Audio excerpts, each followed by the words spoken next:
സദാശിവൻ കോഴിക്കോട് മേയറുടെ ഇരിപ്പിടത്തിന് മുൻപിലെ ഡെസ്കിൽ അവിടെ കറുത്ത തുണിയൊക്കെ വിരിച്ചുകൊണ്ടുള്ള പ്രതിഷേധമാണ്. അത് ഒരുപക്ഷെ മേയറെ പുതപ്പിച്ചു കിടത്തു എന്ന രീതിയിലുള്ള പ്രതിഷേധമാണോ അതോ കറുത്ത തുണി വിരിച്ചുകൊണ്ടുള്ള പ്രതിഷേധമാണോ എന്തായാലും അവർ അർത്ഥമാക്കുന്നത് എന്തെന്നുള്ളത് അവിടെ തന്നെ അറിയണം. രാഹുൽ കെ വി തുടരുന്നുണ്ട്. രാഹുൽ,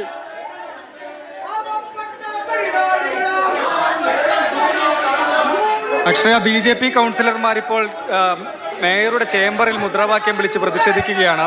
മേയറെ കാണണമെന്നാവശ്യപ്പെട്ടു പോലീസ് ആദ്യമേ കൗൺസിലർമാരെയും BJP നേതാക്കളെയും തടഞ്ഞു നിർത്തുകയായിരുന്നു. അതിനുശേഷം BJPയുടെ കൗൺസിലർമാരെ മാത്രം ചേംബറിലേക്ക് കടത്തിവിടാമെന്ന് പോലീസ് അറിയിച്ചു. അങ്ങനെയാണ് കൗൺസിലർമാർ ഇപ്പോൾ ചേംബറിലേക്ക് വന്നിട്ടുള്ളത്. പക്ഷേ മേയർ സ്ഥലത്തില്ല, മുദ്രാവാക്യം വിളിക്കുകയാണ്. മേയർ എവിടെ പോയി എന്ന് ചോദിച്ചുകൊണ്ട് മുദ്രാവാക്യം വിളിക്കുകയാണ്. ഒപ്പം തന്നെ മേയറുടെ മേശയിൽ കറുത്ത തുണി വിരിച്ചിരിക്കുന്നത്, പ്രതിഷേധ സൂചകമായി വിരിച്ചിരിക്കുന്നതും നമുക്ക് കാണാൻ കഴിയുന്നുണ്ട്. എന്തായാലും വലിയ അനാസ്ഥയാണ് കോർപ്പറേഷൻ്റെ ഭാഗത്തു നിന്നുണ്ടായത്, മേയറുടെ ഭാഗത്തു നിന്നുണ്ടായത്, കോർപ്പറേഷൻ സെക്രട്ടറിയുടെ ഭാഗത്തു നിന്നുണ്ടായതെന്നാണ് BJPയുടെ ആരോപണം. ആ വിഷയമായി അവർ ചൂണ്ടിക്കാണിക്കുന്നത് അതാണ്. ഏറ്റവും ആദ്യമേ പ്രത്യക്ഷ സമരവുമായും BJPയാണ് മുന്നോട്ട് വന്നിട്ടുള്ളത്.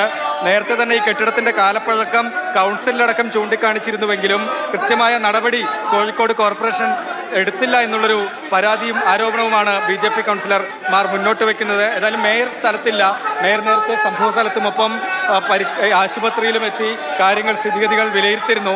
അദ്ദേഹത്തിൻ്റെ പ്രതികരണം കാലപ്പഴക്കം ചെന്ന കെട്ടിടമാണ്, ബാക്കി കാര്യങ്ങൾ കൂടുതലായി പരിശോധിച്ചതിന് ശേഷം പറയാം എന്നുള്ളതായിരുന്നു. എന്തായാലും BJP കൗൺസിലർമാർ മേയറുടെ ചേംബറിൽ പ്രതിഷേധിക്കുകയാണ്.